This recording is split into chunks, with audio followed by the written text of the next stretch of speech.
At best, the alien abduction phenomenon is a terrifying, traumatic experience. At its worst, well, we think they sometimes take people and don't put them back. I lost my mother and brother to this trauma. He murdered her, then killed himself. These women are being used as human incubators, with all their children stolen away into the night. A 6-foot-tall entity of blue-white light paralyzed me, then bent down and said into my ear, "Hi, Steve." It knew my name. We hear gruesome stories of experiments and dissections. Imagine dying on a metal table while paralyzed, surrounded by alien faces. It's a real horror story. Good evening, everyone. Welcome to another episode of Abductions 101, UFOs and the Paranormal Connection. I'm your host, Leslie Shaw. And I am Stephen Shaw. And we always start our show with one of our personal experiences. And our guest tonight is Dona Masi. She's written a new book called The Taking. And of course, it's about alien abductions, so it's right up our wheelhouse. And so we're excited to have her. And some of the characters in her book do have recurring dreams that of abductions. So we thought we'd start our episode today with Stephen's recurring dream. Yes, thank you, Leslie, my recurring partner of 11,581 days on this current planet.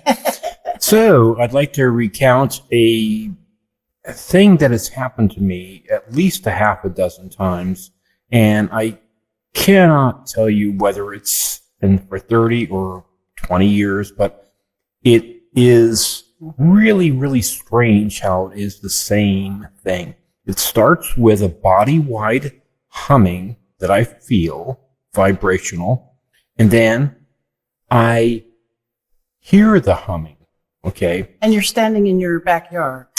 Frequently, time, right? I'm in the backyard, or sometimes I'm at the beach, like around Malibu, interestingly enough. And when was the last time you had this dream? A little over a year, maybe a year and a half ago.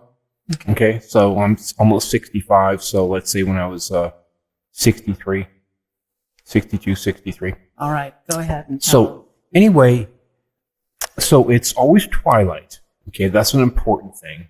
It's always twilight time.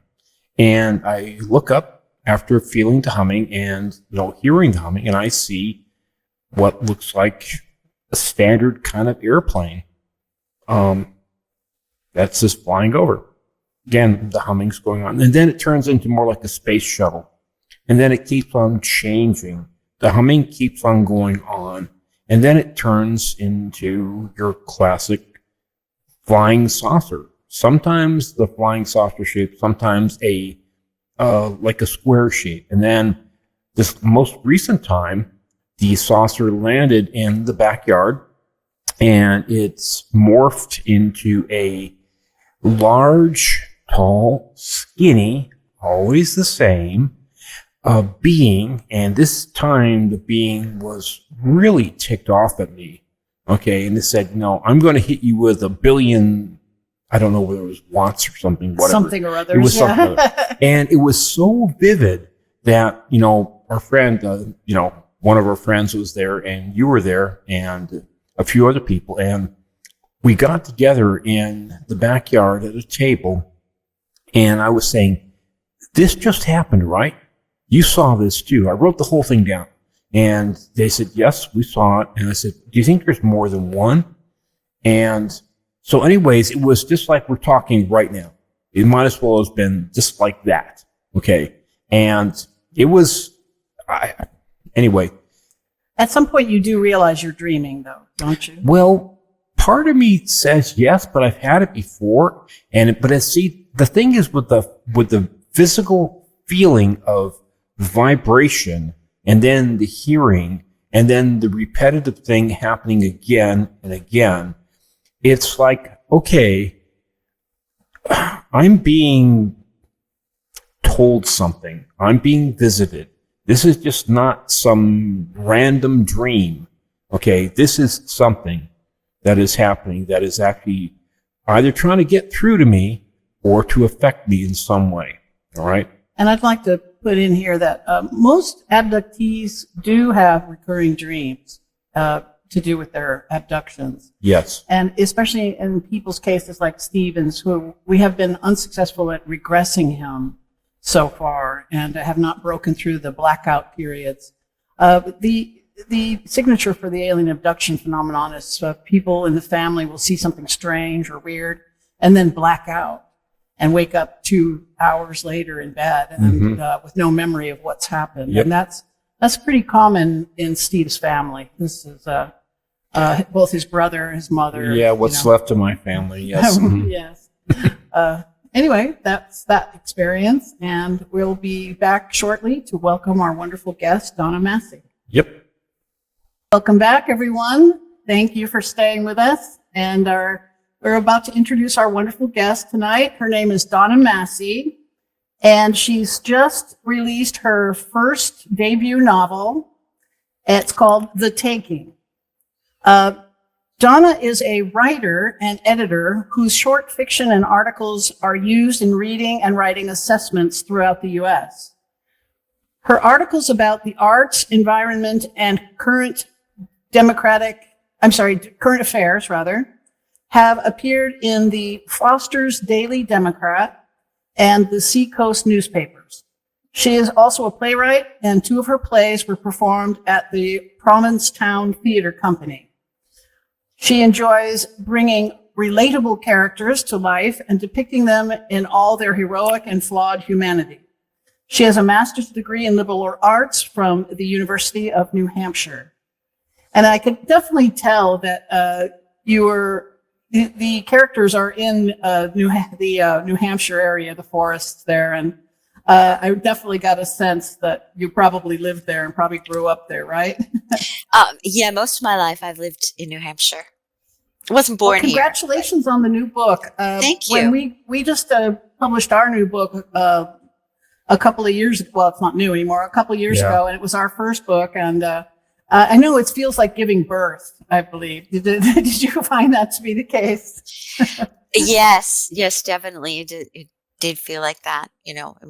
It's your heart and soul and your hard work and a lot of time put into it. And then all of a sudden it's a published book and it's going out into the world and people are engaging with it. So it's a great feeling, Yep. Your child is out in the world now. Yes. Oh, no. It's very well developed, I thought. Mm-hmm. Oh, thank you. Thank you very much.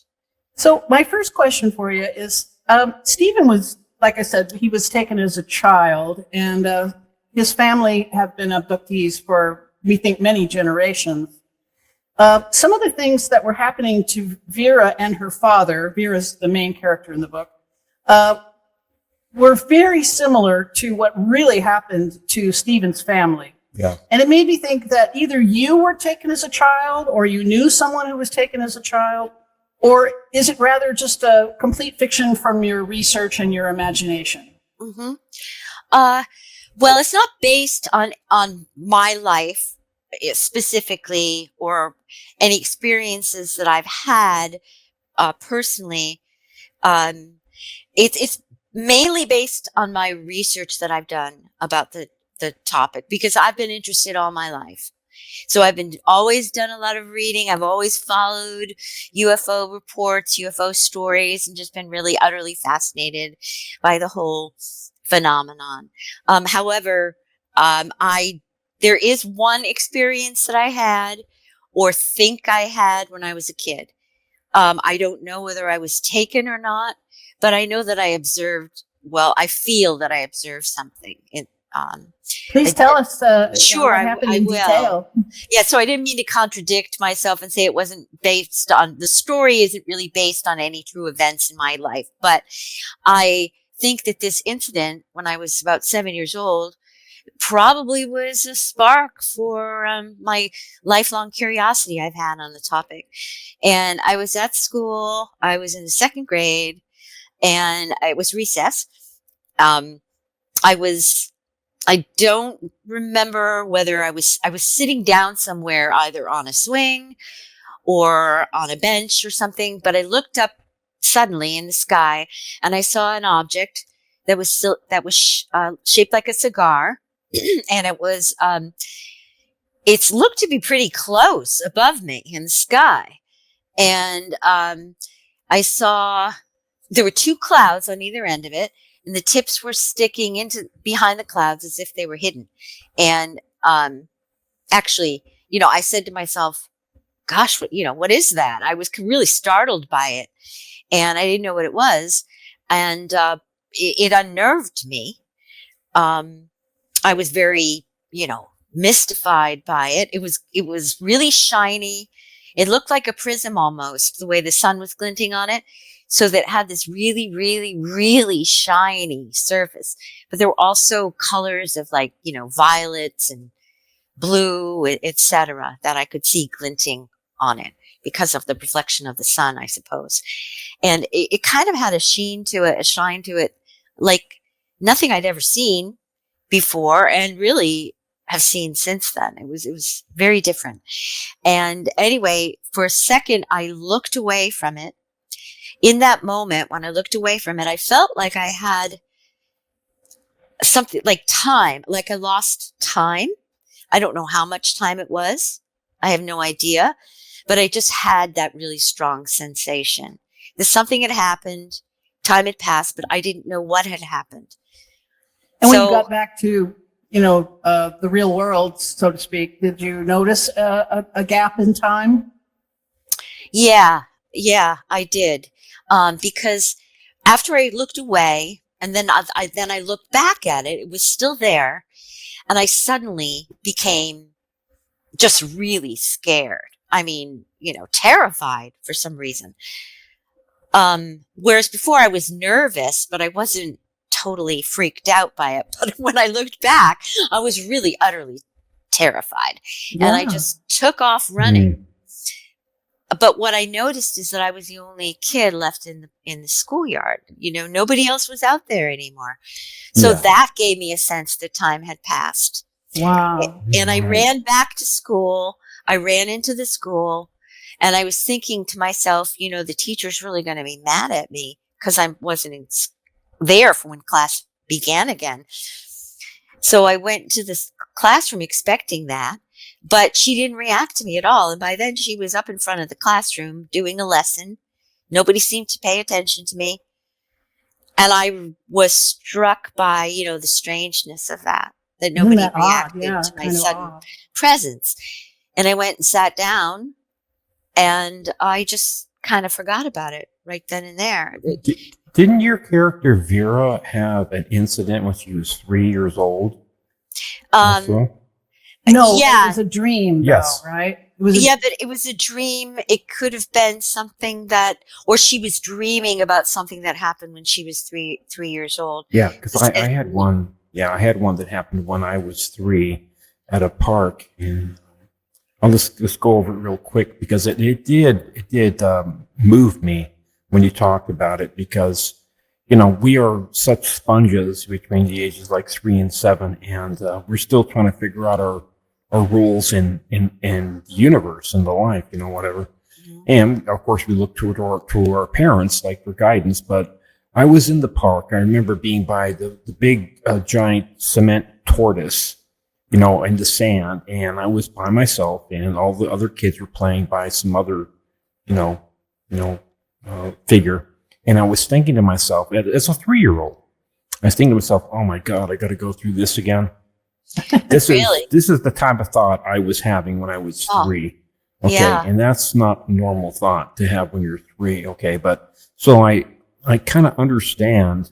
Well, I do understand the character for sure. And that's when you first started having a paranormal experience too, at age 3. Yeah. When I was being jumped on in the middle of the night by this 2-legged being that was like the size of I'd say like a garden gnome with 2 feet, would playfully jump on my stomach and my chest. He was feeling it because it was invisible, so there was nothing to see, but that was the sensation he was getting. Mm-hmm. It was.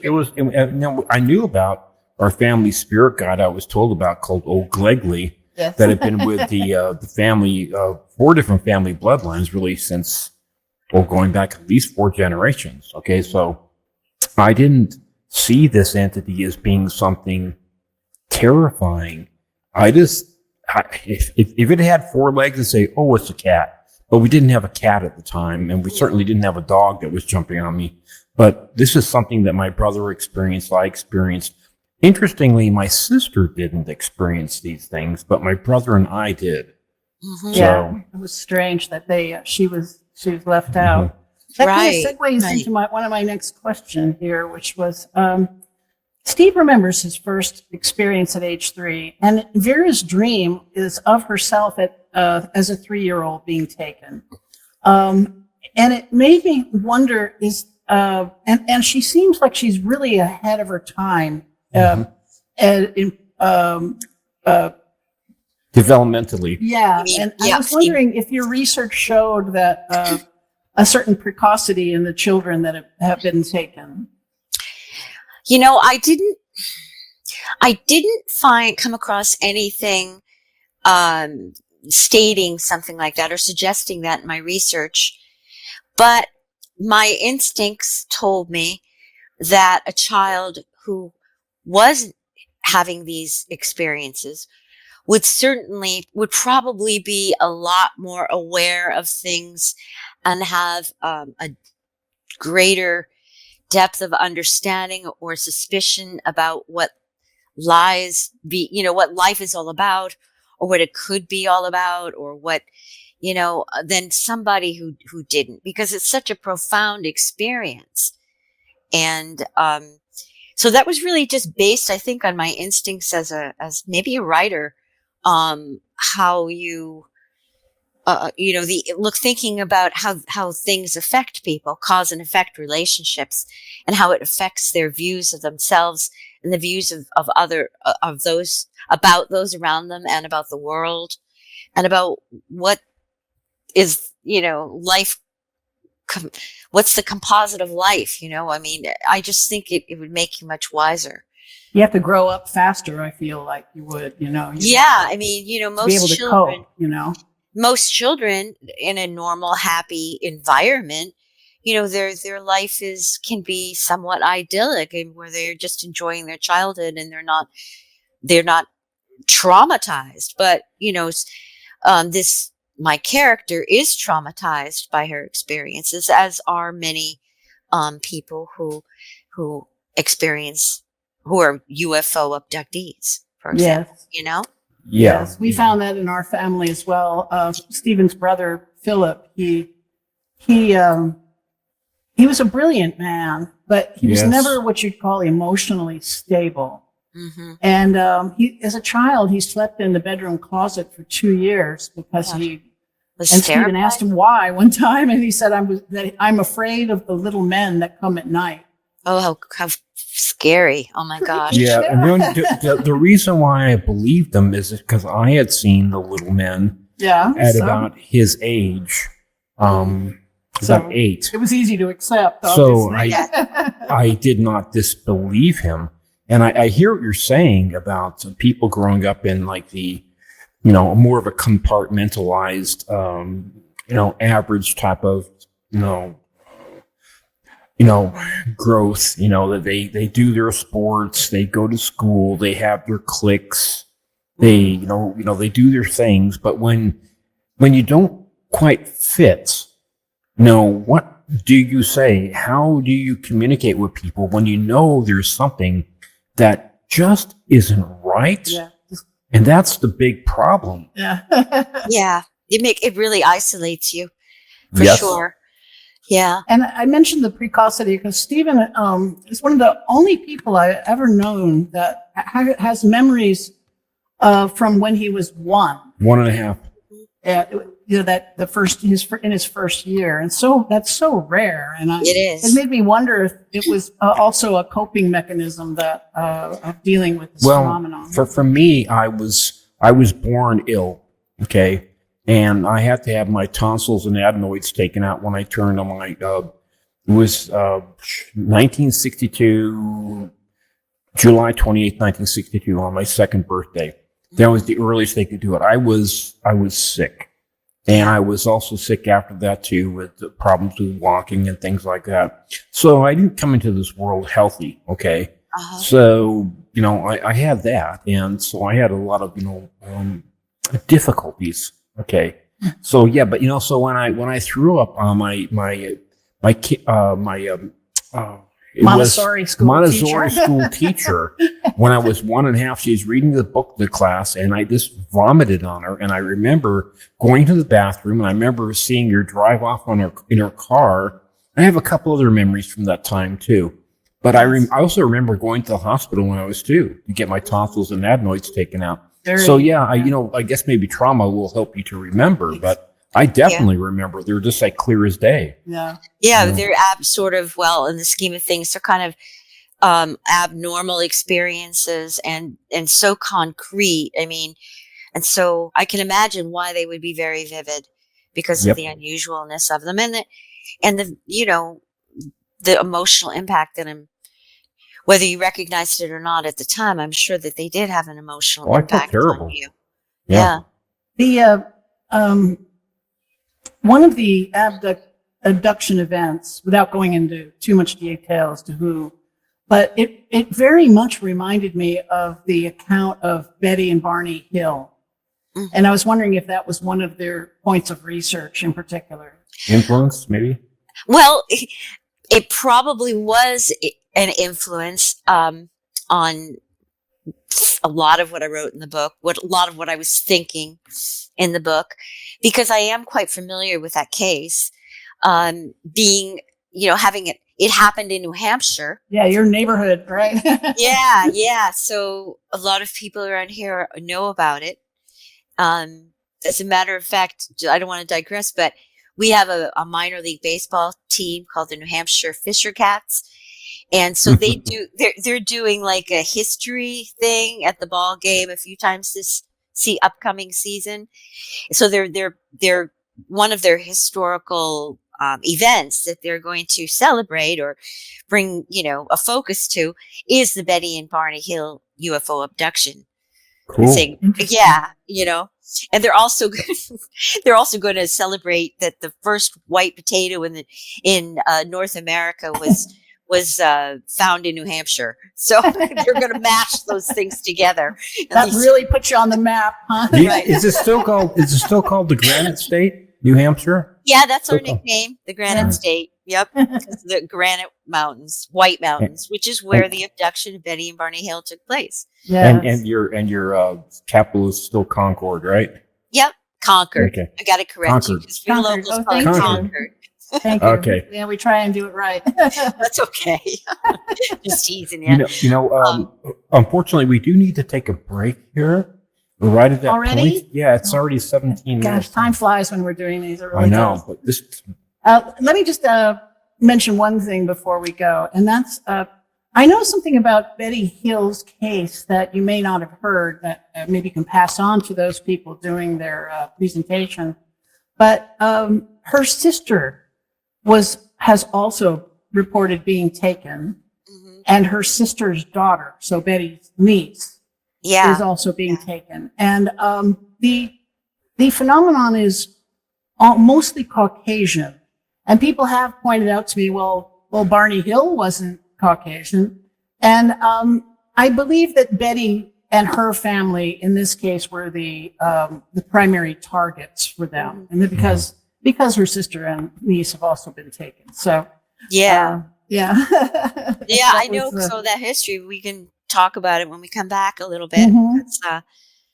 I've met Kathy Martin, Betty's niece. Oh, you have met her. Whoa. Yeah, Fantastic. I have. Fantastic. All right. Well, yes, let's take a break and we'll be back 10 in seconds. Okay. just a couple of minutes.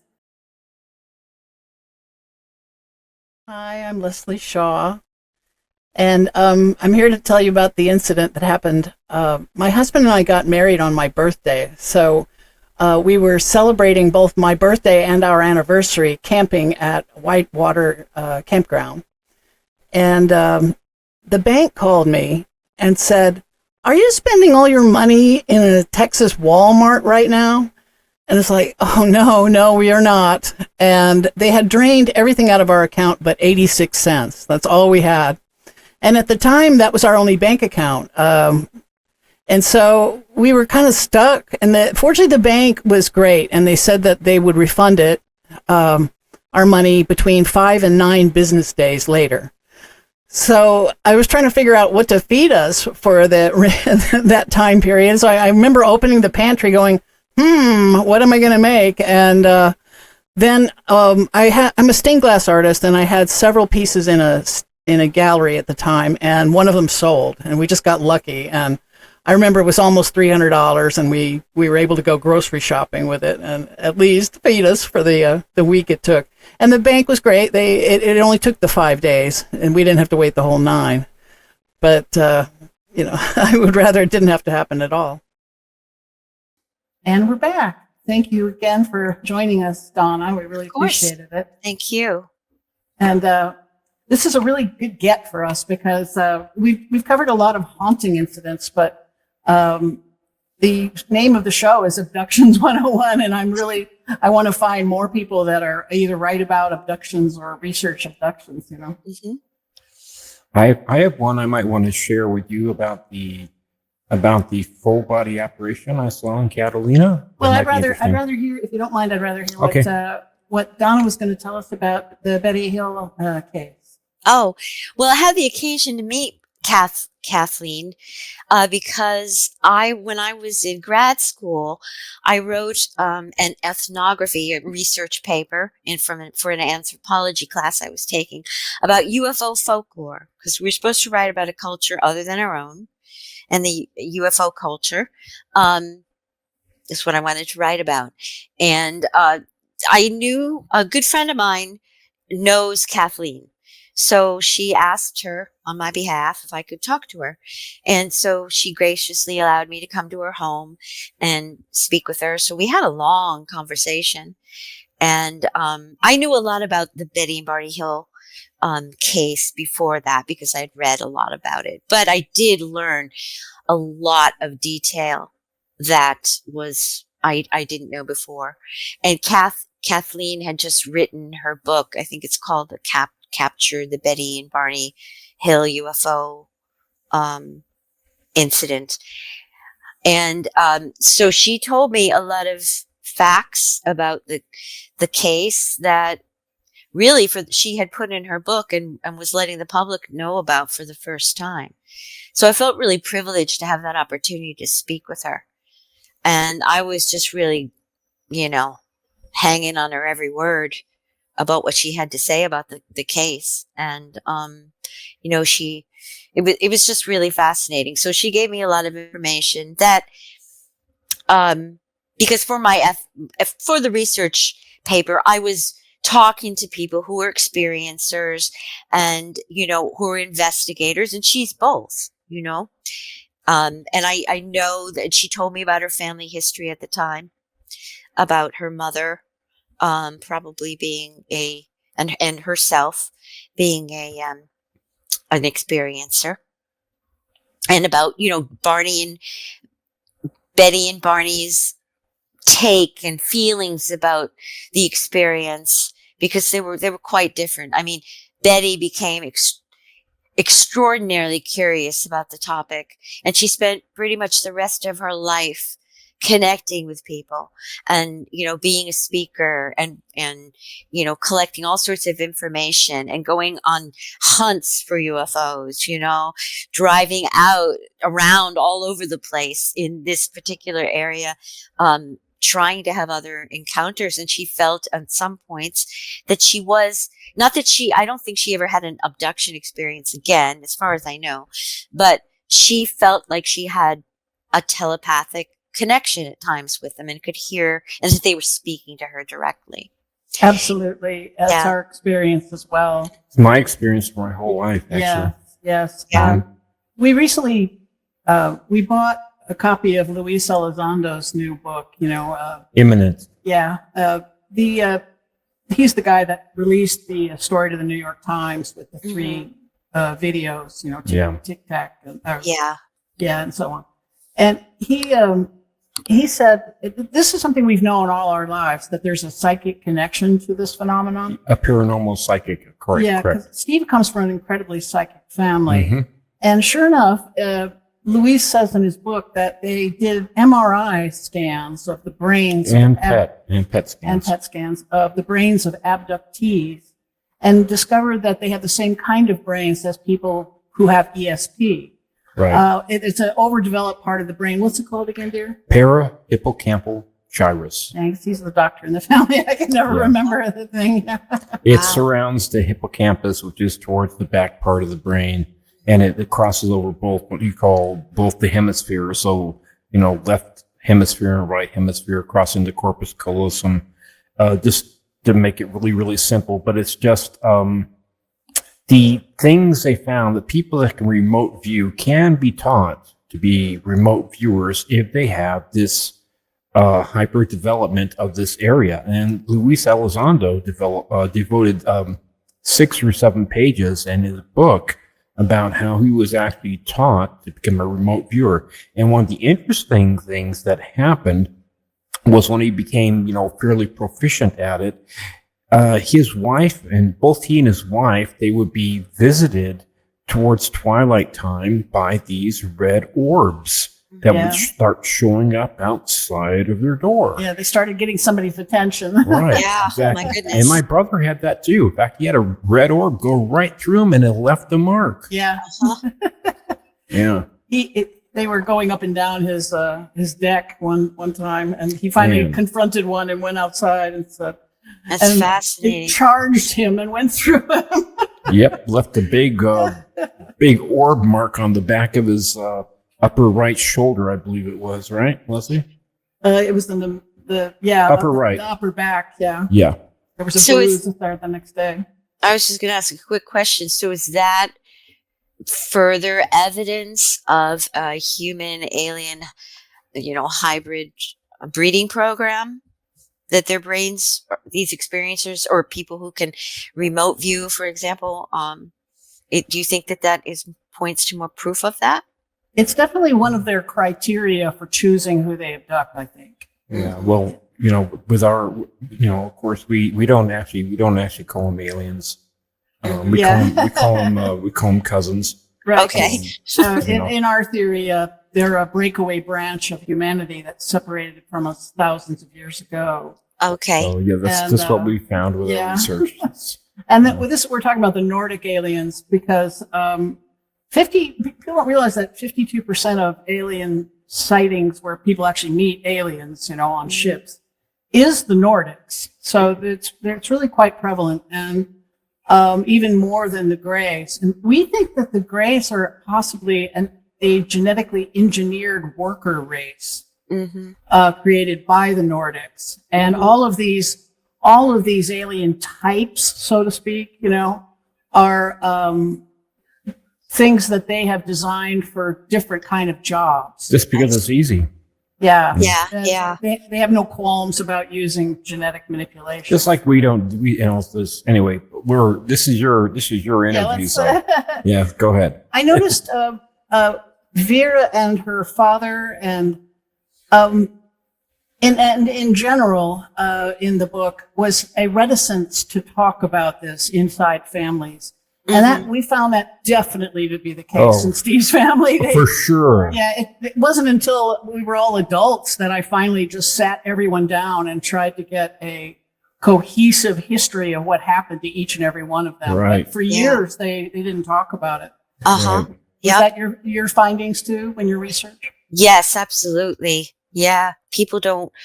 A lot of people are reluctant to talk about for fear of being called crazy or having no one that will believe them, or being mocked, because all of that, you really are taking a big chance by sharing your story. You have to be, I think probably one has to be very careful. You have to be brave too.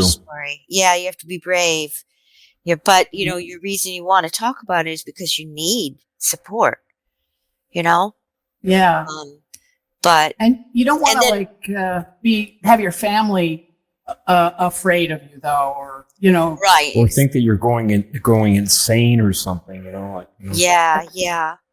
And so certainly, and, people, and like in the book, people are reluctant to want to believe it because it's such a, it's frightening. It's so unknown. It's beyond our, our capacity to really grasp it all because we live with our feet firmly fixed in the material world.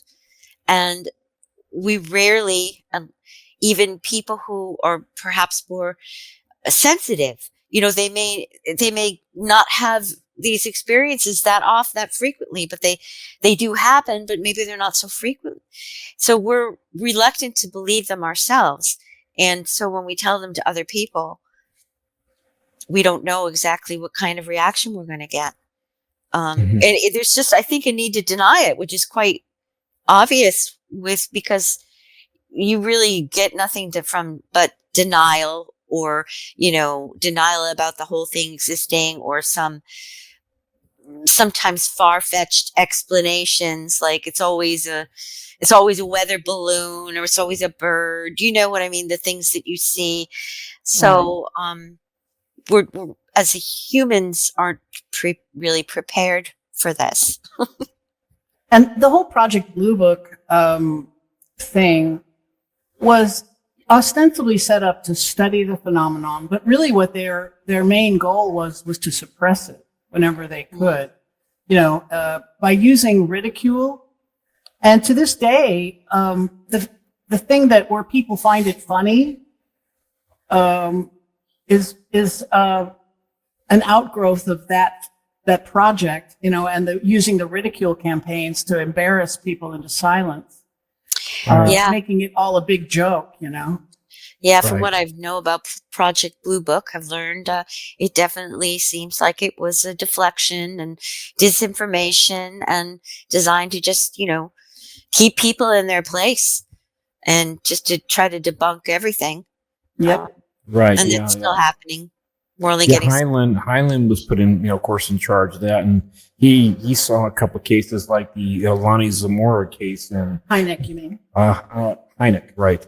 Yeah, sorry, I always get that one. Heimlich maneuver or Hynek? Okay, Hynek, yeah. Okay, so I'm sorry, that's my bad. But anyway, so yeah, in 1964 in Socorro, New Mexico, and Lonnie Zamora, the cop that saw these. Yeah, that's how we help remember it. It happened on April 24 in 1964 in Socorro, New Mexico. That's how we remember it. Okay, so but it's like it's like it was one of the most credible cases that he ever investigated. Yeah. And first of all, it was a cop, so they're good observers. Yeah, good observers generally, and. There was a fire, the ring. There was physical evidence. There was some physical evidence, yeah. And radiation.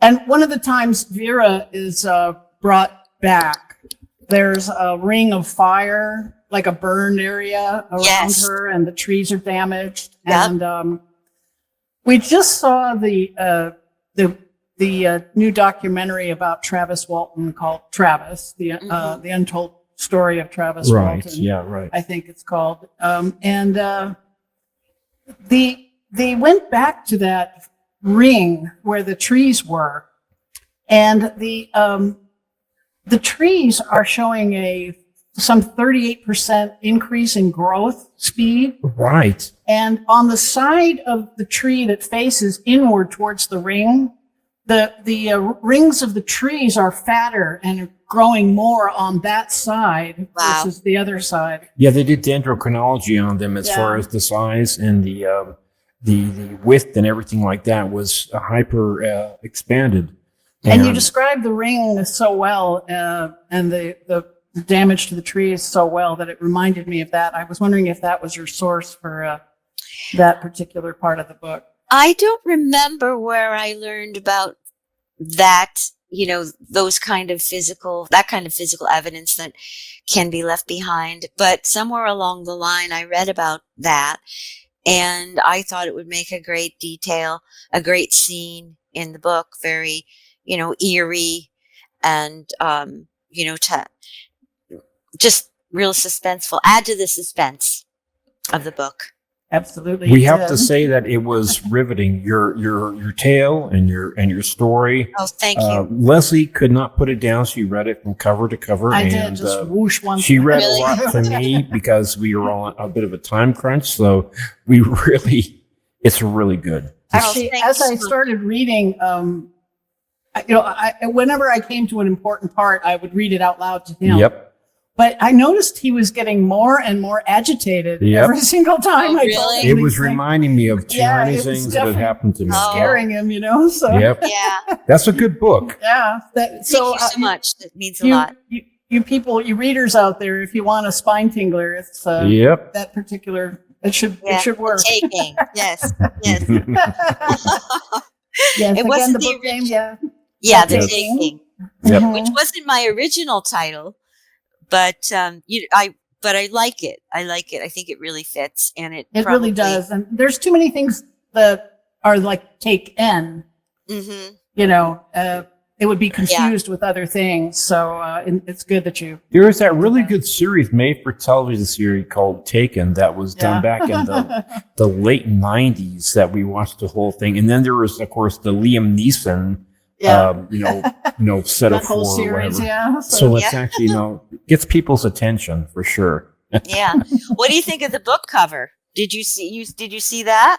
Yes, it was very. Yeah. very nice. I'll hold it up. That snowy woods feeling. I can never hold and- anything. It's very, Great. very effective. Yeah. It's very effective. Mhm. Well, And I I'll tell noticed. you. I'm sorry. Well, I was just going to say that I really do think that the book cover and it does draw people's attention. Mhm. And the artist, I just have to give her credit. That Patricia Handler is the name of the artist. She lives in New Hampshire, and I just thought she did a great job. We worked together a little bit on the idea, and she just took it and ran with it. And I love it. Mhm. I love do the too. white. It's I love really the nice. white birch trees. They remind me of New Hampshire, and the snow. And what the heck is she doing out there in the middle of the night in the dark? In her bare feet, so to speak. So yeah. A really, really good artist. They'll basically sleep on something, get your idea, and then they'll just come up with it, and it's Yeah. basically done. She did Yeah. a fantastic job. Again, Patricia Handler. Yes. Handler. Yeah. Yeah. Like Chelsea Handler, but different. Call Right. out to you. A great job done there, Patricia.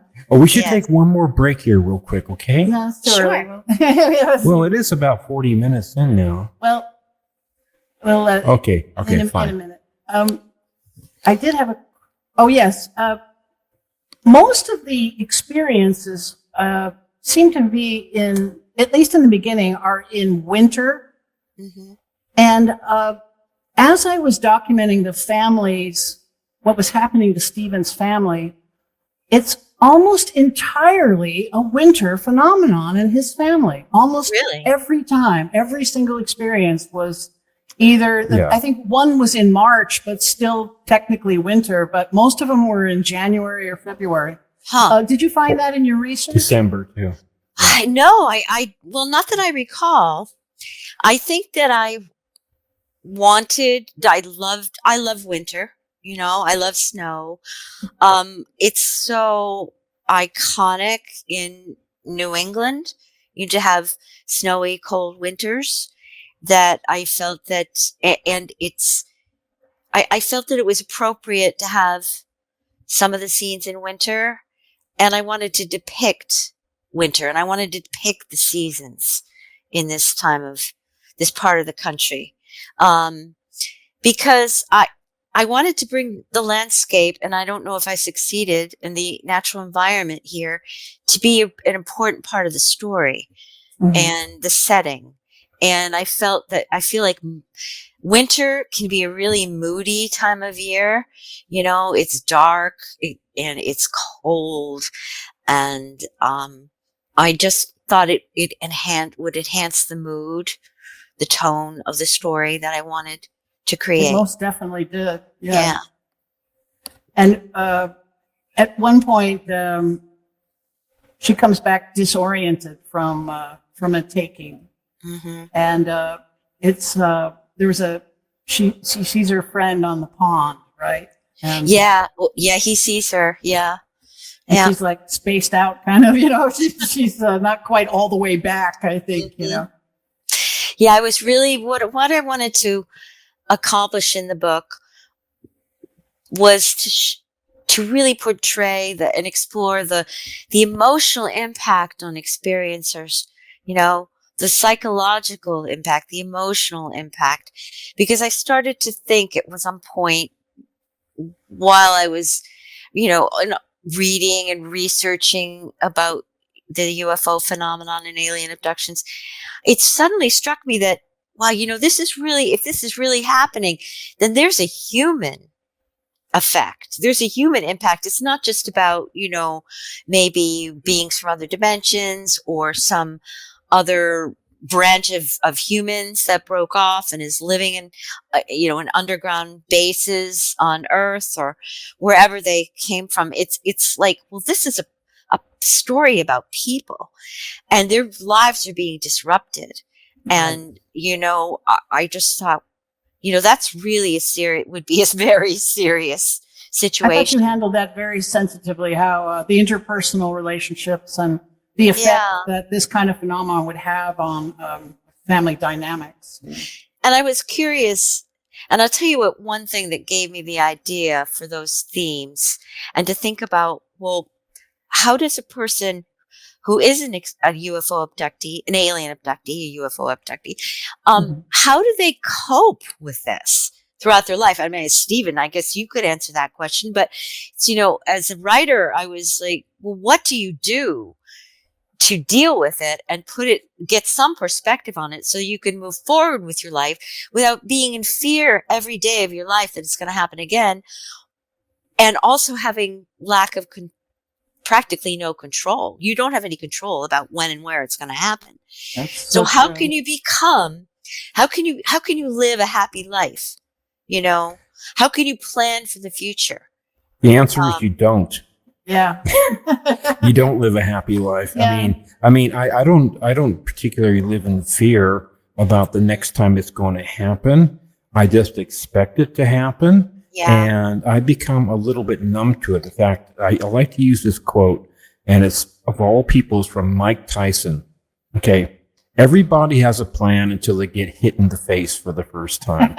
Okay. Sure. But if you've gotten hit in the face 1,000 times, 1,001 times, doesn't really mean that much. And so when these things happen, I was lucky. Quite frankly, I grew up in a family. I'll go this really quickly. My parents both grew up as children in wartime England, World War II. Okay. They were having bombs dropped on their heads as children, right? They had a 7-year romance before they got married when my dad was 21 and my mom was 20. So anyways, my dad was a cop. He was a Bobby for 4 years. So anyways, I grew up in this family that it was just accepted that we had this family spirit guide called a Glegley. Okay, and I started getting visited when I was 3. Didn't tell it to my friends at school because I think either I was lying, I was insane, or I was living in a haunted house. So over the years, I've gotten used to having, sleepless nights. Leslie knows how many times I've had 2 and 3 hours worth of sleep if I'm lucky. Okay. I get the classic, knocking 3 times behind my head on the wall. I've had whatever you can think of. I've had a lot of sleep disturbance. And psychic things. Disturbances. Yes, and my brother, he just couldn't cope with it. My younger brother is no longer with us. He couldn't cope with it in the same way. And and that was one of the big differences, the coping mechanisms between the two boys. Yep. Stephen studied Tai Chi. I was a teacher for 23 years. And eventually became a master and a teacher of it. And I think that was helpful in grounding him.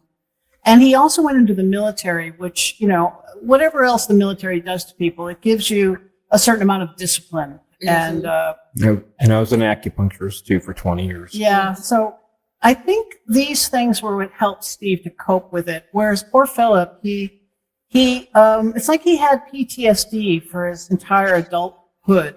Right. And later in life, near the end of his life, he became, paranoid. Very paranoid.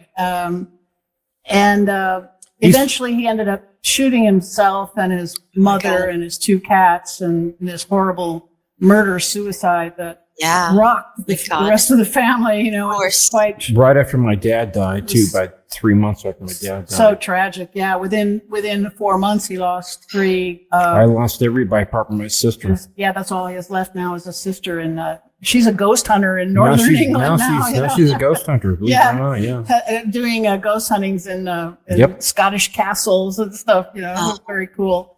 But it was. The difference between how the 2 boys handle it, I try and look for a reason, and I think possibly the Tai Chi, and we also did Kundalini raising techniques, meditation and chanting, and chakra opening and astral projection, and I think that's more like facing the problem head on and addressing the issues, you know, as best you can. Whereas Philip just tried to cover it all up. Forget it. He started toward the end of his time. He started hearing, like, say, plate glass being, broken in his room. And I happened to be up there at the house at the time, and he thought that I was like moving stuff around. But, I try to tell him, I've heard this for most of my life. Yeah, he's had this I've heard doors slam. I've heard people scream. I've heard musical instruments. I've heard plate glass breaking. I've heard 3 knocks behind me on, the back behind my head. I've heard this, for the most of my life. And he just, this guy taught calculus for fun at a college level just to make extra money. He was a draftsman and engineer, and he just, brilliant. Like I said, it's like, the only fault I give myself was that I didn't sit down with him and say, Phil, this is stuff that I've been experiencing my whole life. I'm not up there at 2:00 in the morning moving books around. Yeah. I mean, does that make any sense? Yeah. Anyway. Sorry about No, that's okay. I'm sorry that his life was so tortured. That's very sad. Horrible. I'm sorry for your loss. I think that that is something that I was thinking about when I wrote The Taking. Is it how, and in, whether it's a personality type that one person is able to find some coping mechanism and get through it, still be sane, and who can't, who doesn't, because of various reasons. Either it's something they don't have the inner strength for one reason or another. They weren't born as strong. They haven't had, they haven't been, or they don't have somebody to talk to, and somebody else does have somebody that they confide in. So I tried to take that into account in the novel too. My dad and I, we were cabinet makers. My dad was the master. I was the apprentice, and I really didn't want to do that. I didn't want to be a cabinet maker, but we were best of friends, and my dad was a very, very grounding influence on our family. Mm-hmm. My mom was the automatic writer and also very grounded too. But, I saw her prove it on many different occasions. I mean, she had precog stuff. She knew when things had happened that there's no way she could have known they'd happen. When her mother died, when her father died, when her uncle died, I saw this stuff. I knew. All the women in the family had been, apart from one, were automatic writers. And my sister is, and this stuff is real, number one. And so I just basically took it as a matter of course, a matter of fact, that we had this ability. It didn't make us better than other people, but we were just different. And that was how the alien, for want of what we call them cousins. We figured out that they're not aliens. They're actually cousins. But that's what our theory is based on. But this particular spirit guide that has been with the family, the same one, we think, for 4 generations. It seems like he's this family's handler. Right. And that's, and that he communicates what he wants the family to know through the women in the family, through the automatic writing. Uh-huh. And he has to have at least one woman in the family at a time that can do this. And after Steve's mother was killed by Philip and was gone, Karen suddenly, for the first time, had the urge to do the automatic writing. It seems to me that they needed that communication line reopened with her, with the next generation. And my sister came from a background of born again Christianity, so that was quite a jump for my sister. Yes, Sure, she's changed 100%. Yeah. And I think Steve's right. We will need to take another break here, we and do. we'll be back in just a moment. So thank you. Sure. Leslie, you're kidding me. What? Our merchandise store is up? Of course, my darling. All of our amazing concepts of shirts, mugs, and bumper stickers are ready to go. No way. Way. Even my brilliant Egyptian concept that no one else ever thought of before? Yes, that one too, and lots more. All at our new store at etsy.com/shop/abductions101. Wow. I want a shirt and a mug and... Well, Stephen, and all our curious listeners, just go to etsy.com/shop/abductions101 to see all of our unique designs.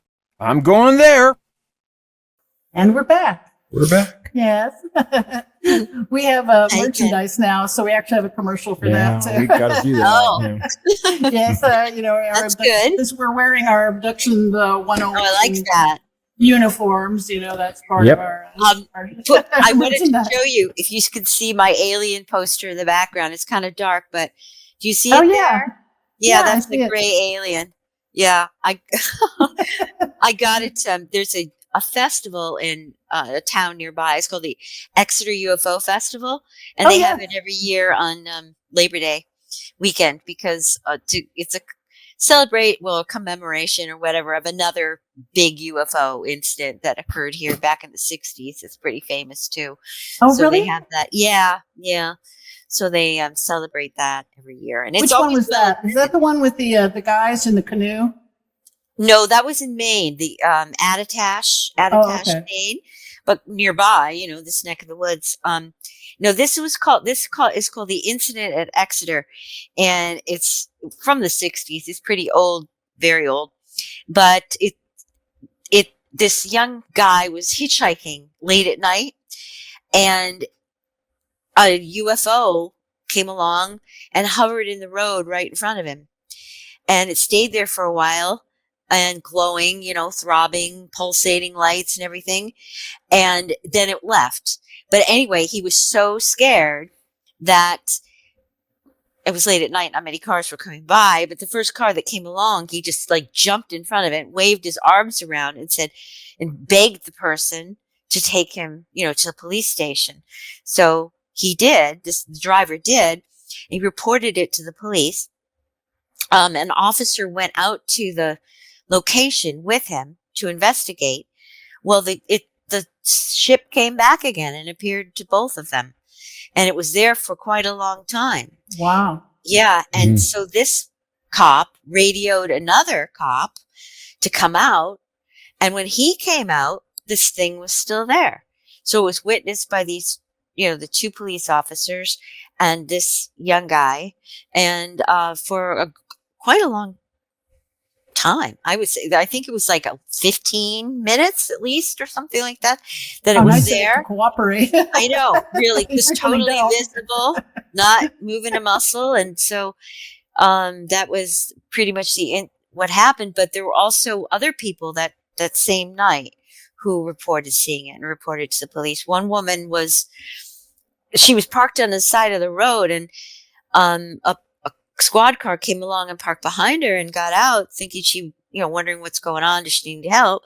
And she was hysterical because she was so terrified. And she said, I was chased by this glowing object in the sky. It was right over my car. And she was just totally freaked out. So there were other people who did see it that same That's night. good to hear. Yeah. Yeah.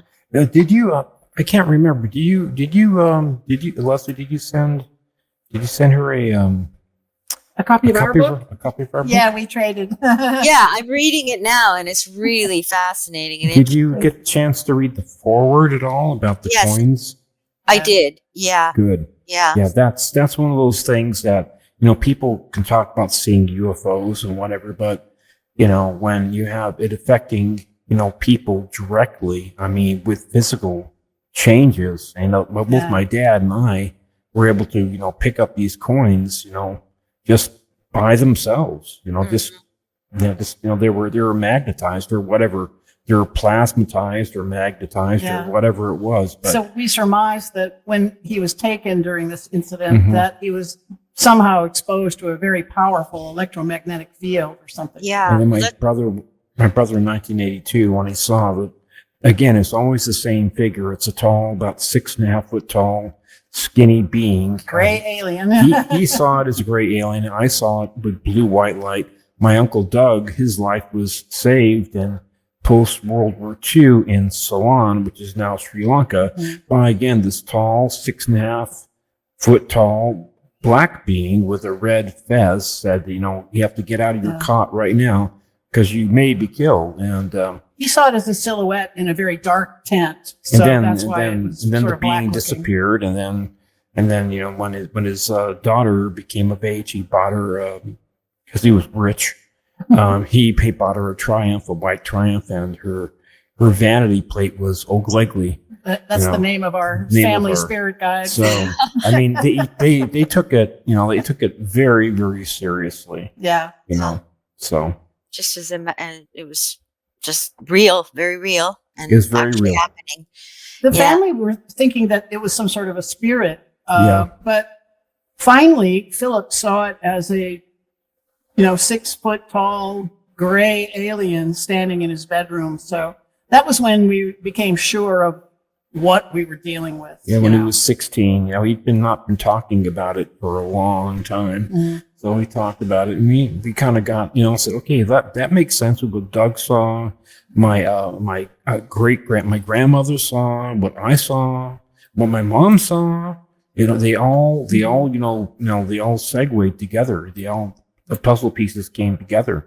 It was always the same figure, you know. You talk about her hearing owls, and I found that interesting because so many times people, who haven't been fully regressed to where they remember everything, they frequently can't remember the face of their abductors. They can remember bits and dribs and drabs of what happened, being taken on a ship or this or that. But when it comes to the face of their abductors, frequently they mistake them for owls. And I Yeah. was wondering if you put them in the book as kind of a metaphor for what people really see them as sometimes.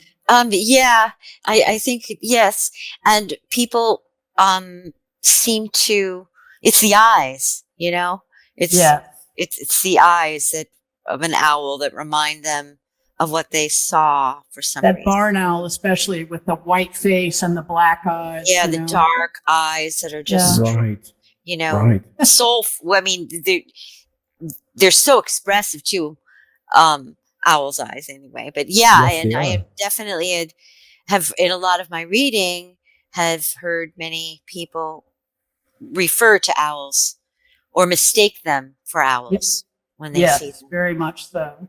That's my experience. My research showing the same thing. Our Yeah. research, I should say. Yeah, well, blessings mostly. I guess when you see something that's beyond your imagination or something you've just completely beyond your realm of what your understanding of reality is, we make associations to try to make sense out of it. So I suppose that's what's The going on imagination- Yeah, subconsciously. the imagination Yeah. fills in the gaps.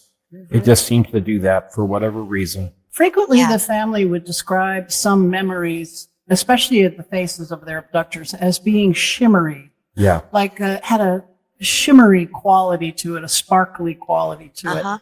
And I've come to think that might be signs of memory tampering, Maybe. like Yeah. they're trying to make people forget their incidents, and Uh-huh. especially the face of their abductors, perhaps. That's an interesting theory. Yeah. Perhaps I mean, it sounds like a reasonable explanation because the aliens, the cousins, the beings, the entities, they definitely, by all reports, want to make the victims forget about the experiences. It's because Mhm. the people end up with having, buried memories, and a lot of this comes out gradually in bits and pieces and dreams and flashbacks, and takes a long time. It can take a long time to put the pieces together and to realize what's going on. One of your characters has a moment where Is there somebody banging behind you? Because I keep on hearing a banging on my side. it's probably not on the recording. Don't Okay. worry. All right. But one of the characters has a trigger. Something triggers. I forget what the trigger is exactly, but then all these memories come flooding back. Mm-hmm. You know what I mean? Yes. Yeah. And, I found that to be very true to form in that one of the abductees I interviewed, she had to go in for a medical procedure of some kind. And so, she was laying on a cold steel table about to get some medical procedure done. And the doctor had to leave the room for a minute. And so she was all alone, and something about the smell in the room, like an antiseptic kind of smell. It triggered a memory. It triggered a full-on memory of one of her abductions. And I think the sense of smell is frequently one of the ways that things are triggered, especially. Sure. Yeah. Well, I know with smell, I mean, that not necessarily, I mean, even experiences that aren't paranormal, it triggers memories for you. Right. It's the first. I think it's our more primitive part, the most primitive part of our brain. It's the first of the 12 cranial nerves, which is interesting. So many things are based on 12. The 12 zodiac signs, both in Chinese and in Western. So many things are based on 12. The pantheons. You just look at it that way, and it's just the 12 cranial nerves. The sense of smell is the first one, number one. That's really so many mysteries in the world and the universe. Yep. It's incredible. And sometimes when you were talking about automatic writing, it made me think about. I remembered that I fooled around with that when I was a kid too. Oh, really? And I don't know. I guess I'd heard of it. And I did a little bit. I don't know what made me do it. I guess just because I always had an interest in the paranormal, UFOs, especially, I guess, but also ghost stories, precognition, for some reason I was always drawn to the subject. I never... Fascinating subject. Yeah. But, I never fully... And even now I hesitate. If I have an experience that seems like a precognitive experience or a dream that seems to pan out to have told me something that actually ended up happening, which occasionally I have had, I'm still reticent to believe that it's supernatural in nature. I can't quite always be convinced that that's what it was. I'm like, well, it could be, but I don't know for a fact that it was. So, and I can't prove it. So, I'm always having that debate back and forth myself. But the healthy skepticism, like I tell Leslie this story because it was the first time I for sure knew my mom was a real automatic writer when she picked me up from school when I was 9 years old, and she was just bawling. She was just crying her eyes out. And I said, Mommy, what's wrong? What's wrong? She said, my mom just died. And I had, her mom had just been over like a year before with her husband in 1968. This was 1969. So I knew She's back in England. I knew she was back in England, Northern England. So, and we just barely had telephones in 1969. We had one telephone, right? So I said, well, did you get a call? She says, no. I got this feeling, and Oglekli contacted me, and I wrote it down. Went into she said I had to call. She got this sense that she had to do something, right? And she wrote it down that her mom had fallen down some cobblestone steps and broken her hip and died from the complications. So when my dad came home from work, she told my dad, and my dad, having been knowing about Oglekli, he didn't disbelieve her, but we were waiting for getting confirmation. So about a day later, we got a call from England saying that that her mom had died from complications from a fall down cobblestone steps. And, Exactly and as died. old Glegley And told her. the same Wow. thing happened when her dad died. The same thing with Uncle Clifford. And I had read other things after that, things that she couldn't know about. So I never disbelieved it because I saw it. And I tried it myself. I tried automatic writing. I would always use my right hand instead of my left hand. And I just did not like the feeling. My sister and I would do the Ouija board, and we would literally get this thing moving without our hands on it. Leslie and I did it too. Literally, the little planchette would just move, just like. I was stunned. This is another sign of how psychic Steve's family is. Yeah, This- we're in our 40s when we're doing this. Yeah, you know? but this was the Ouija board they used as a kid, and it was in the closet for 20 years or something. And when we moved into the old family home, 25 years, yeah. I was digging through a closet and I found it, and I said, "Oh, let's horse around with this." And I didn't but put my finger, just barely touch this thing, and it took off by itself in like lightning speed. Wow. That was me, sweetheart. Flying all over the board, and it's like, I said, wow, this thing is, I don't know if Yeah. that's a common occurrence or if this board was just particularly alive. If you have the ability, it's that's why I don't like messing with that stuff anymore. Yeah. I sold it at a garage sale and said, good riddance, I do my Yeah. channeling. I just play music. I get the feeling to play a song, and I'll just make a song up, just right on the spot. Yeah, he's a brilliant musician. But Yes, I am. did you ever play with a Ouija board when you were a youngster? Yeah, a few times. We used to ask it, who will I marry? And dumb questions like that. Yeah. But it seemed to move along, on its own, which kind of, we're like, wow. But I don't know for a fact whether it actually did, or maybe we were just nudging it along and we didn't realize it. But I used to have a friend who told me about when she was a kid. She lived at a commune, and there were a lot of people around. She lived there with her mom, and they had this big building where people would eat and congregate for, to socialize and things like that. And she said she and her friend, when they were like young teenagers, would mess around with the Ouija board a lot. And then they felt like they really had attracted some dark spirits there.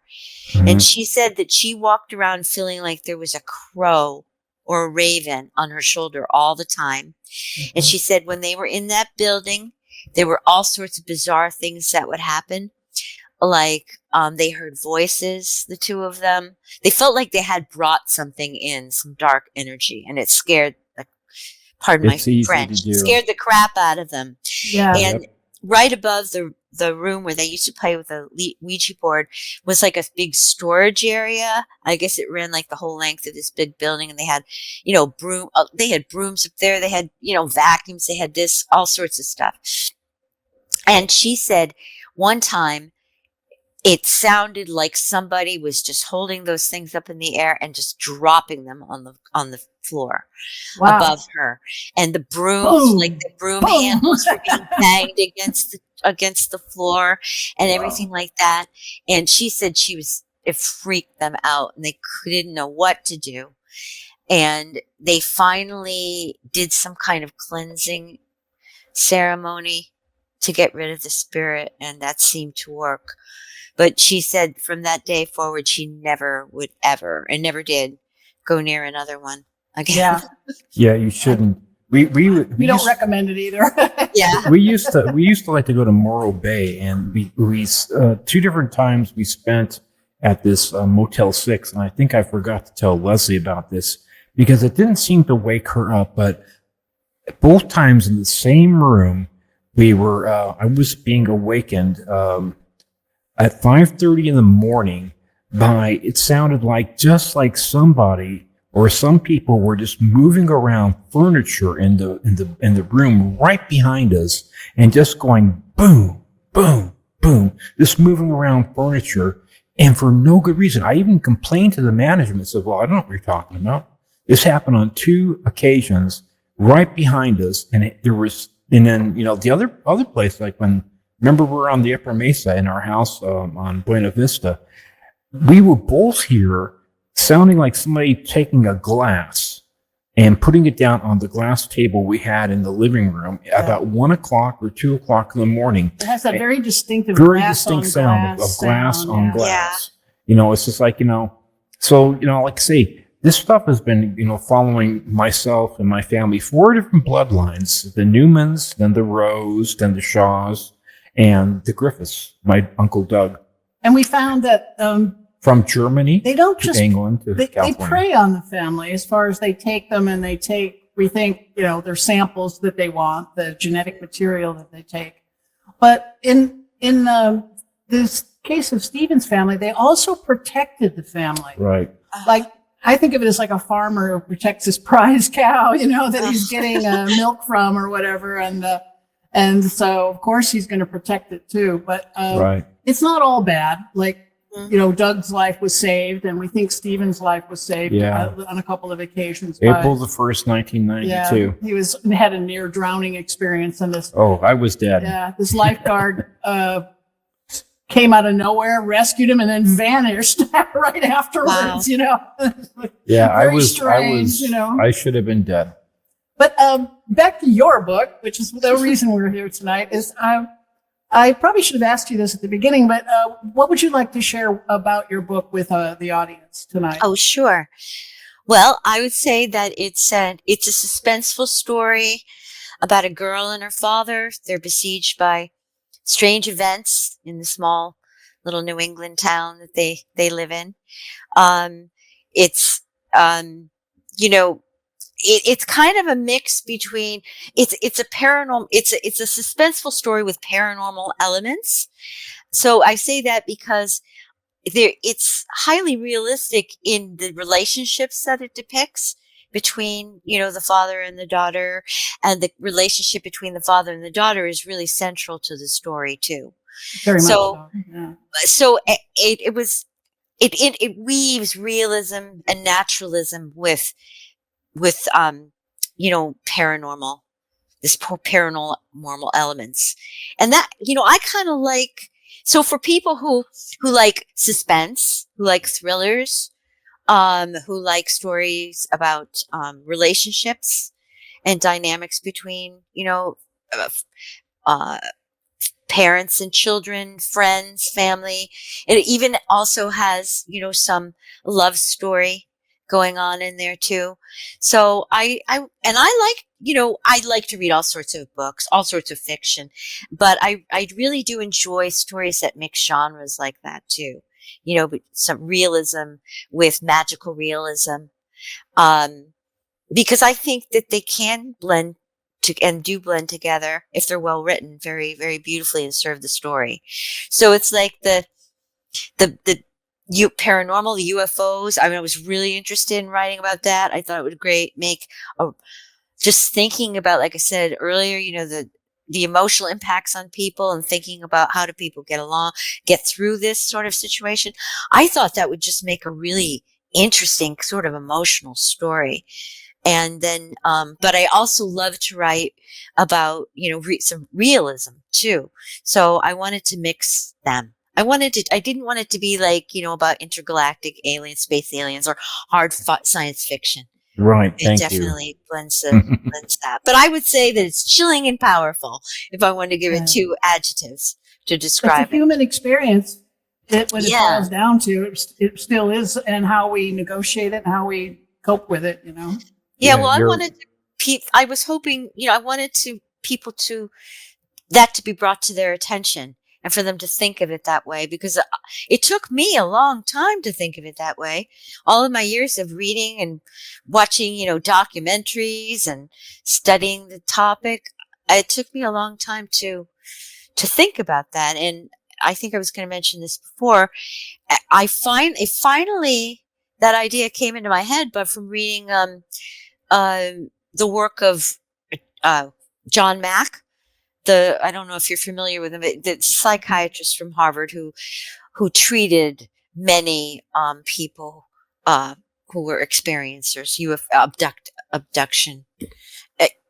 abduction experiencers. And that was one of the things that he tried to do with people, is to help them make sense of it. and just find a purpose somehow in it, so that they were able to live with it.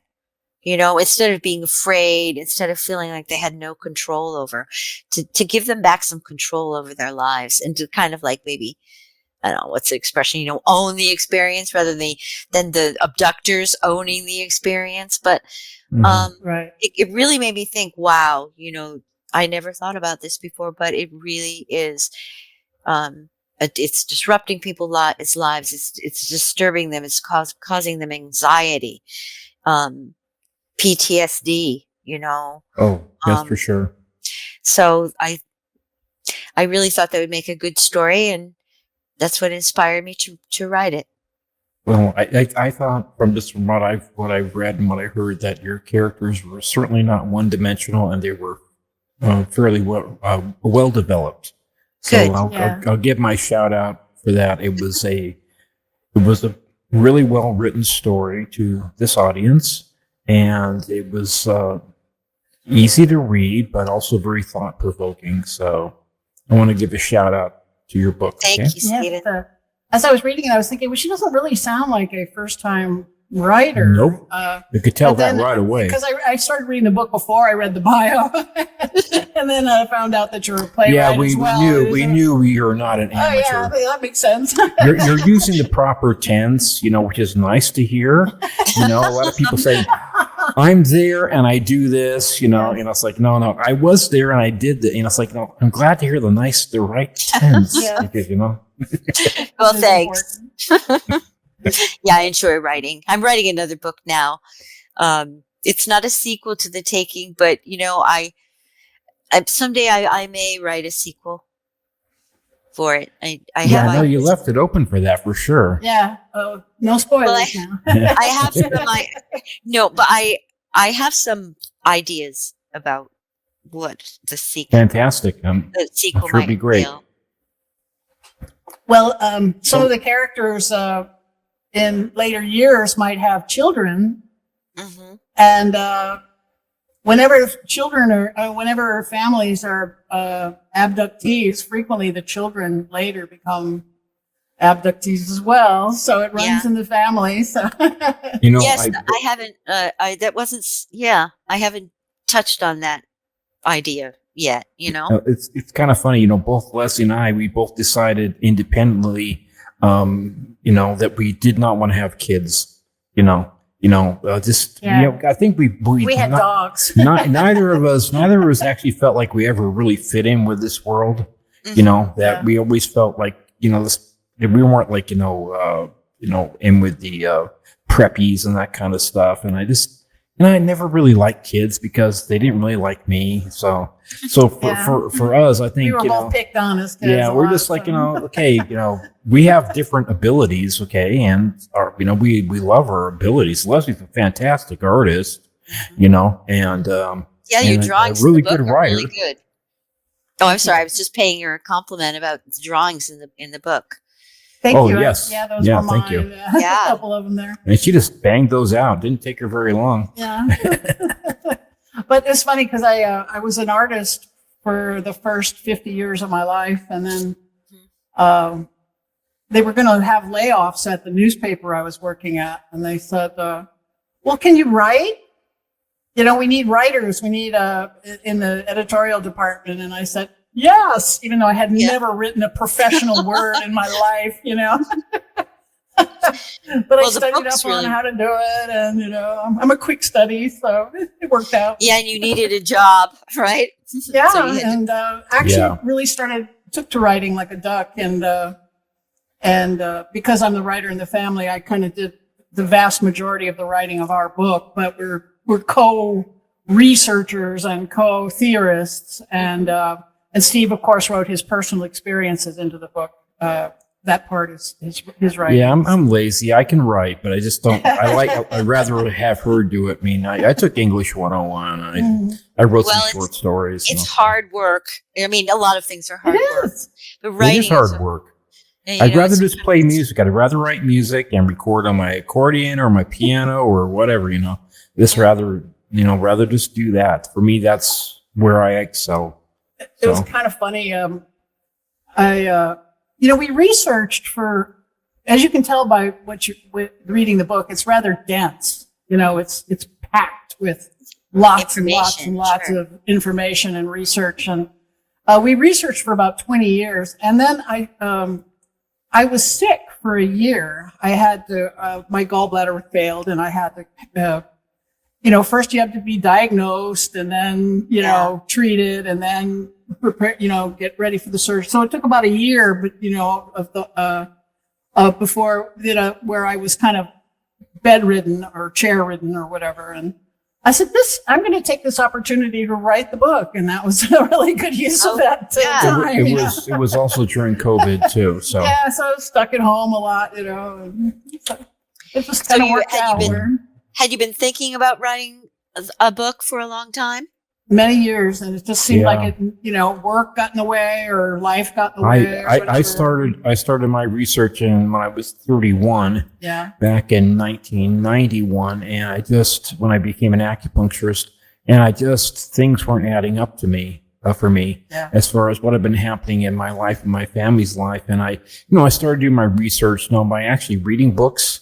And the internet wasn't around, and smartphones weren't around, so I actually did a lot of my research really going back 34, 35 years now. Mm-hmm. And it's always been in the back of my mind that, I just wanted to figure things out. Then we started asking my parents questions, and my aunt and Uncle Doug. We started, started asking them questions. Pulling the information out of them like teeth. So we kind of got an inkling about what we wanted to do. And then Leslie saw her first couple UFOs, and that kind of sealed the deal. Yeah. That, this is something that we had to do, because so much of the stuff just wasn't adding up. There was just too much honestly, sorry, I'm going to say it. Too much misinformation out there. There is a lot of that. A lot of misinformation, and even experiencer groups. I went to an experiencer group, and it was just like, oh my God. I heard a couple people that, I could believe what they're saying, but one or two other ones was like, oh my God, they're just promoting themselves. They're trying to sell a product. Yeah, it's like this, you're buy this amulet to prevent them from taking your. It's sad to say, but there's a lot of duplicity in the whole field, It's like, anyway. Yeah. That reminded me of a question I wanted to ask you. Was one of the characters, the aliens are hurting the nose. The nose is she's got some pain in the nose, and it reminded me of the implants that the people in New York were getting put in their noses. These coils that they were just jamming up into the nose, and when they do the X-ray on their noses, you could see this metal coil is stuck up in the nose. Oh, yeah. And I was wondering if that is a tracking device that one of your characters has been implanted with. I don't think I said what it was. No, I was wondering if that's where it came from, Oh, whether I had that in mind, you mean? Yeah. Yeah. I mean, it could be. Yeah. Mm-hmm. When I think about them, tracking device, these implants, that's what I speculate that they're for, and that's what I've heard other people speculate that it is, so that they can find them whenever they want. That absolutely is the case that we believe. I had one of my right deltoid. Yeah, we lost his because of an accident, but don't go into it again. I won't do it. We've done it a couple times on the show, but he had to have surgery on that shoulder, and it disappeared after that. So we think the surgeon said, "What the heck is this?" and threw it aside, or just was, vacuuming up the blood, and it got taken out with it. But we lost our little piece of hardware, but it's a well-documented phenomenon. And this one show we saw on it was particularly fascinating. This guy had a bead in his leg that was put there during an abduction. An Athabascan from Alaska, right? Yeah, he was an Alaskan guy up in he was an Athabascan Indian, Native American, and he was taken, and after that he had this bead in his leg, and whenever he was taken again and again, and he decided he wanted to get this bead removed, so he went to a doctor, and they they put a device that reads A milliamp meter. a milli, and this little bead was giving off a signal, like 1.6 hertz signal. Mm-hmm. And then they removed it and put it in the tray, and then put the reader next to it again, and it was giving off a different signal after that, like inside his body. It's like, I'm still inside the body, everything's fine, I'm still here. But as soon as it's removed, it says, "Oh, I've been removed." It stopped transmitting, basically. It transmitted a different signal. Yeah, but it's basically, as far as like being transmitting what it was supposed to be transmitting, well, it was still in a organic medium, which is the body. Once it was taken out of the organic medium, it no longer transmitted the same signal. Yeah, it said, I think it was saying, I've been taken out, Yeah, alerting whoever put it in the first place. Right. Oh, wow. Takes it offline, basically went offline. It was still transmitting, but it's like, your computer goes offline. It's not completely dead, but, you have to reboot it. So, anyway. People, I was just going to say, because we've talked about physical evidence, and so many people dispute, that there's any physical evidence, but really, when you stop and think about it, there's quite a bit. Like you said, the trees in the Travis Walton, the area where he was abducted. And I think I saw that show too. I think it may have been the same show or something else where they went up to the trees, like years later, and saw that what had happened. And these implants and these little implants. Yeah, if you want evidence for this really happening, that's them. I mean, when they get them under like what are the really, really electron microscopes? I think. Mm-hmm. When they get them under electron microscope, there's microcircuitry in them. Yes. Yeah. Well beyond our ability to create ourselves. So what else can it be, right? It's not something we can make, that's for sure. Well, probably not. I mean, there are just lots of secrets, but probably not. But people, a lot of people who want to anyway, say stuff to try to dismiss all of it. Mm-hmm. Of course. Disinformation works. It's alive and well. Yeah. It's easy. I call it the lie sandwich or the truth sandwich. It's either two truths with a lie in the middle or two lies with a truth in the middle. Okay. Yeah. You can hide anything that way. And we're really good at it. The government is really good at basically misdirecting things. So you're never really sure about what is the truth and what is the lie. Yep. It's just the way we do that, unfortunately. Did that Exeter incident have like the Men in Black show up and try and debunk it at all and call it swamp gas or whatever? I don't know. I don't know. That's something I'll have to do my research on that. I'll have to look that up. I'd like to find that out too. It's interesting. I never wondered that, but it's quite possible. Mm. Whenever there's more than 4 or 5 people that saw something there frequently, sure. Yes. So we should probably wrap it up. Is there anything else you'd like to share with the audience about your book before we? Oh, and please tell them where they can get your book, of course. Oh, sure. Well, I want to give a shout out to the publisher, Collective Inc. They've been great, and they're in England, actually, where your parents came from, in London, and thank them, and tell you where you can get it. First of all, I guess I should say you can visit my website. It's Dona Masi, DONAMASI.com. There is a link there that will take you to where you could buy the book online. And it's for sale in a lot of online places, Amazon, of course, Barnes and Noble, thrift books. Oh my gosh, there's quite a few of them. Ingram? Yeah, it is. Ingram book too. Yes, it is.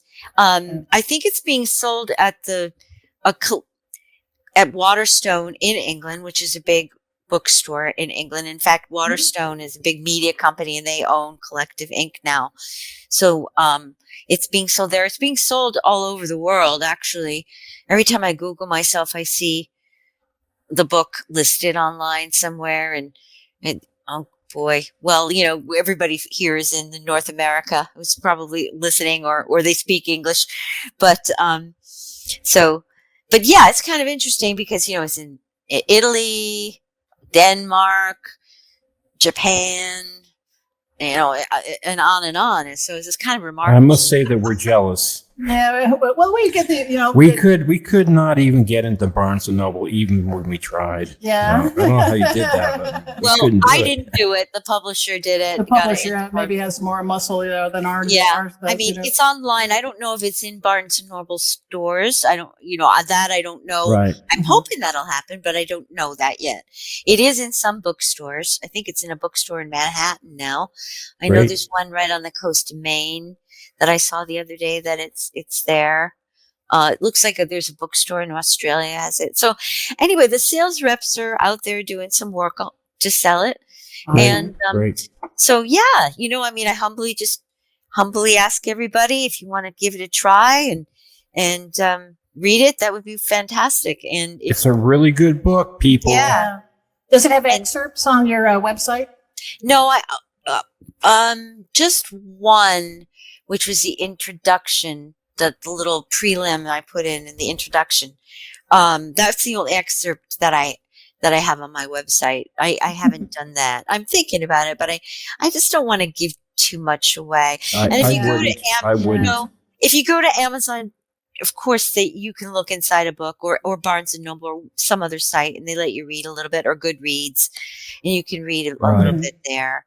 BookBuzz or whatever, Yeah. So, I hope that people will be interested in reading it. And if you get it, and of course, if you want to leave a review, if you like it and you think other people will like it, please leave a review on Amazon or wherever you get it from.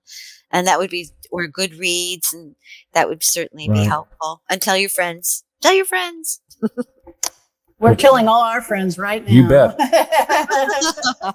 Thank you so much. Thank you and so I've been much telling for coming my on the friends show. about the book that you wrote too, because I think it's quite, it's just so fascinating. And I think it's well written too, and well organized. I mean, it's like you said, it's very dense, full of information, but the way you've organized the book makes it easy to read it and easy to follow and keep track of what you're saying. The funny thing is that it came in a dream. Right? We again, it's a dream type thing that we didn't. That Leslie did not know how to organize the chapters. There's so many bits and pieces that I couldn't figure out how to string them together, and I was beating my head against the problem, and then I woke up from a dream one morning, and the answer was there on how to put it all, string it all together. And then my part was the preface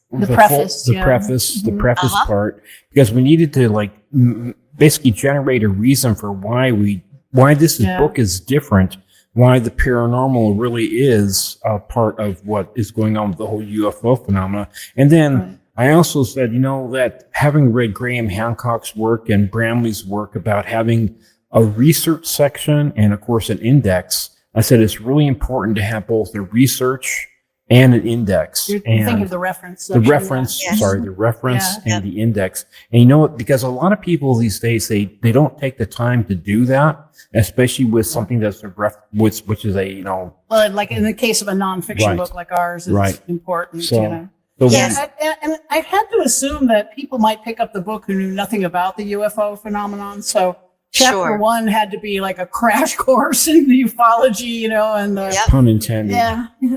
Yeah. Well, even if one knows a lot about the subject and is really interested in, like I am, well, I'm learning a lot. That's for sure. Yeah, there's always going to be something that I got that somebody else didn't get. So it would be for even hardcore ufologists, they say they hear new stuff in it. That's right. So.